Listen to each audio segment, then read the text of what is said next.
July 25th, 1993. Bensonhurst, Brooklyn. A young man is at home when there's a knock at the door, and he opens it without hesitating, because standing on the other side are the only two people in the world he would open it for without thinking. He's known them since they were kids. They came up together.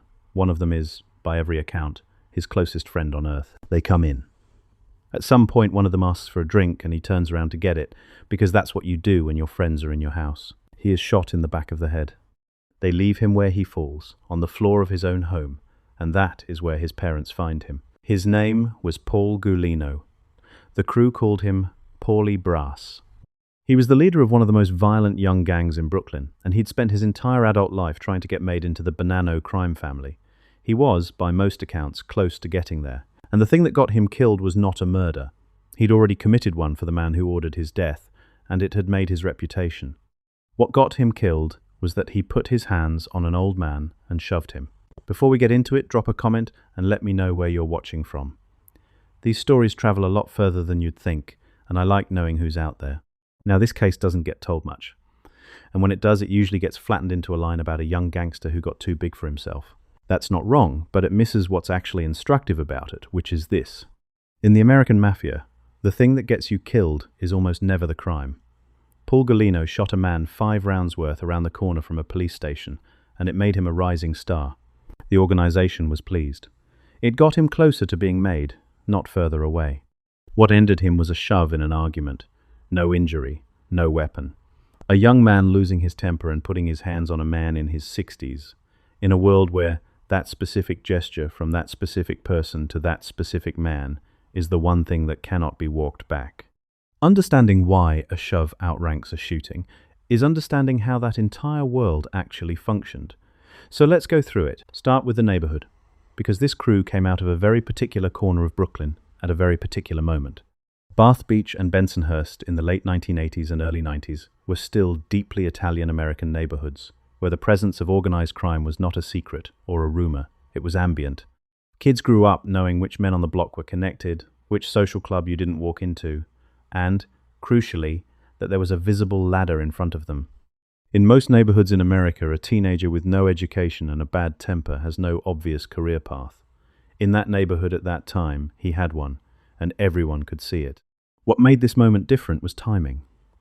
By the early 1990s, the generation of bosses who had run New York for decades was collapsing.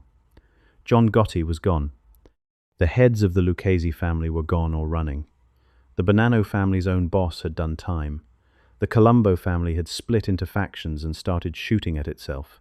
There was a vacuum where the adults used to be, and into that vacuum came a lot of very young men who had watched all of it on the news and drawn exactly the wrong lesson from it. That's the environment that produced the Bath Avenue crew. They were a group of friends, a handful of them at the core, and by the account of a former member, they marked themselves with a tattoo on the ankle, the number 1.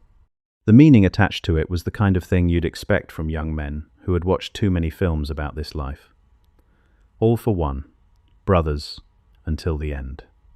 And, most tellingly, a shared commitment to getting their button, which is the term for formal induction into a crime family. That's the part I want you to hold on to, because it's the engine of everything that follows. This wasn't a gang that formed to make money and later got connected. It was a gang that formed with induction as the stated goal. The crimes were the application process. Paul Gulino was the one at the front of the line. He had the number 1 on his ankle, and he was the boss of the crew, the one who dealt directly with the Bonanno people above them, and the entire crew's hopes ran through him, because if Paulie got made first, all of them moved closer to the family in one step. The man above them, at a distance, was Anthony Spero. Spero is a genuinely important figure, and he's worth understanding, because he is nothing like the picture the word gangster puts in your head. He was the consigliere of the Bonanno crime family, which is the 3rd position in the formal structure, the counselor, the man bosses go to for advice and for judgment on disputes. He was older. He was quiet. He kept pigeons on a roof in Bensonhurst. He had a reputation on those streets as the most respected man in the neighborhood, and respect in that context is not a compliment about his manners. It meant that what he said was final.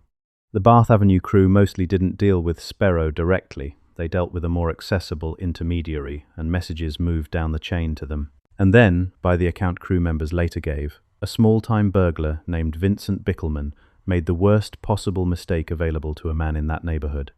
He robbed a house that belonged to one of Anthony Spero's daughters. Then he made it worse. He tried to sell the stolen property locally, right there in the neighborhood, which is roughly the equivalent of announcing it with a megaphone. Crew members caught up with him, beat him, took the goods back, and passed them up the chain.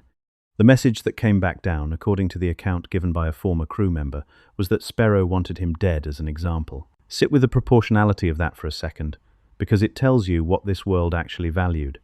The theft itself was trivial. The property was recovered.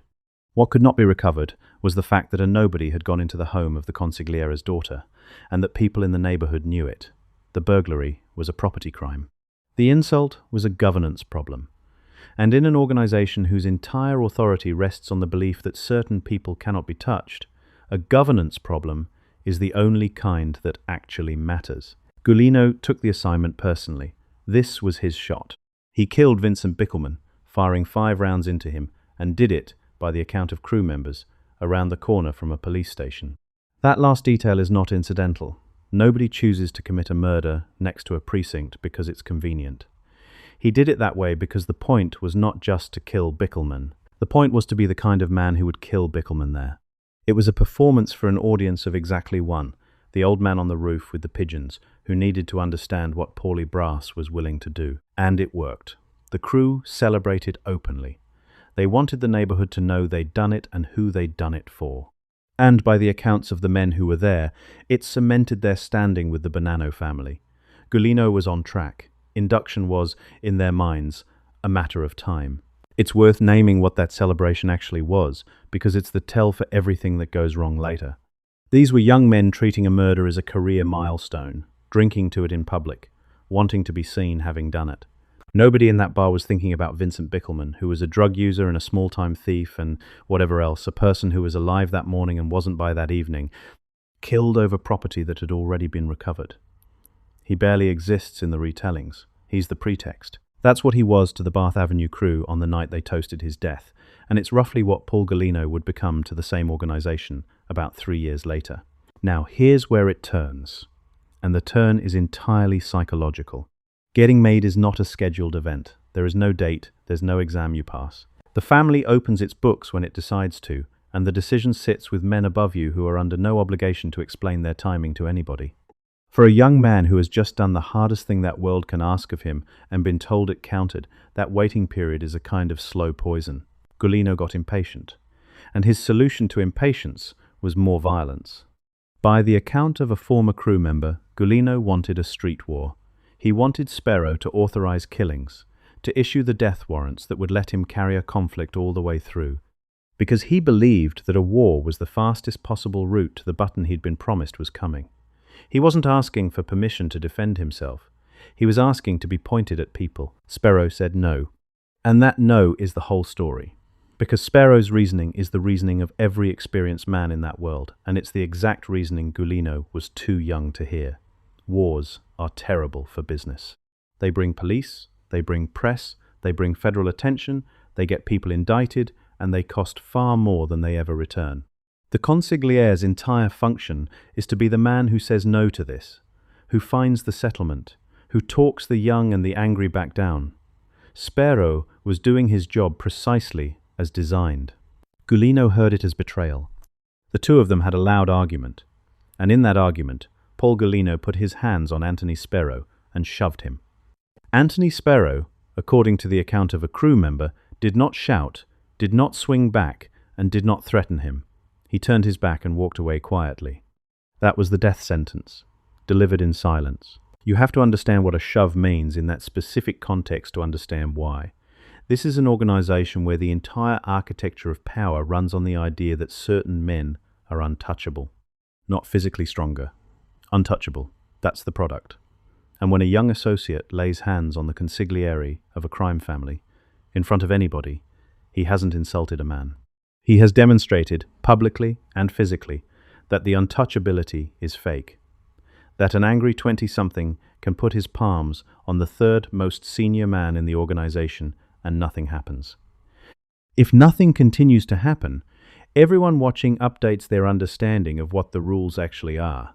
So something has to happen, and it has to be final, and it has to be unmistakable. That is why a shove outranks a shooting. The shooting served the organization. The shove exposed it. By the account crew members later gave, Gulino also began talking about wanting Spero dead once he realized he wasn't getting his war. Whether that was serious intent or the venting of a furious young man, it did not matter in the slightest.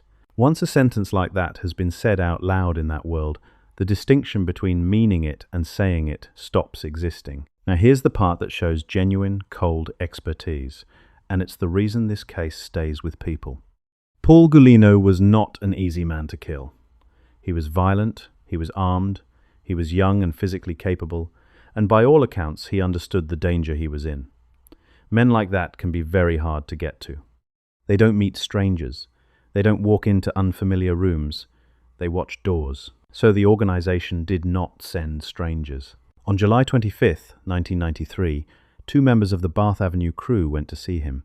According to the account given by a former crew member, they were the only 2 people Gulino would open his door for without question, and the only 2 he would turn his back on to fetch a drink. One of them had been his friend since childhood. A third core member of the crew was in prison at the time and learned about it afterward. They killed him in his home and left him there for his parents to find. There's a detail from the aftermath in that same account that I keep coming back to. The crew member in prison called one of the shooters as soon as he heard and shouted down the phone asking whether he'd done it. The man on the other end was crying and saying no, and the man in prison understood perfectly well that he was being told yes. That's what the organization purchased with Paul Gulino's death. Not just a body. It took the closest friendships in that crew and turned them into the murder weapon, and it did that deliberately, because using the friends was the only method that would work, and because the message it sent afterward was worth even more than the killing. The reckoning came, though it took years, and it came through a courtroom rather than the street. The Bath Avenue crew came apart the way these groups almost always come apart. Members were arrested, members cooperated, members testified against each other. On April 5th, 2001, Anthony Spero, the quiet old man with the pigeons, was convicted of racketeering and of ordering 3 murders, including the killing of Vincent Bickelman and the killing of Paul Gulino. In April of 2002, he was sentenced to life in prison. His lawyers asked for leniency on the grounds of his poor health, and the judge refused. He died behind bars in 2008 at 79. Others from that world got long sentences. One member received life for a separate killing. Another cooperated against his own friends. And one of the men connected to that crew, Chris Paciello, went on to a genuinely surreal second act, becoming a celebrated nightclub owner in Miami, running with famous people before his Brooklyn history caught up with him and he was prosecuted alongside the rest. So what's the actual lesson buried in all this? It's that Paul Gulino fundamentally misread what the organization wanted from him. He believed the path to being made ran through demonstrated ferocity, that the more willing he was to kill, the more valuable he became, and that the way to accelerate his own promotion was to escalate. He had it exactly backwards. The organization had plenty of young men willing to shoot people. What it was actually screening for was obedience, specifically the ability to accept an instruction you disagree with from a man you cannot question. That was the whole test. Killing Bickelman didn't prove he'd passed it. Accepting the no about the war was the test, and he failed it in the most public way available. And there's the smaller, sadder thing underneath. Everything he did to get into a club that had already decided he was a tool rather than a member.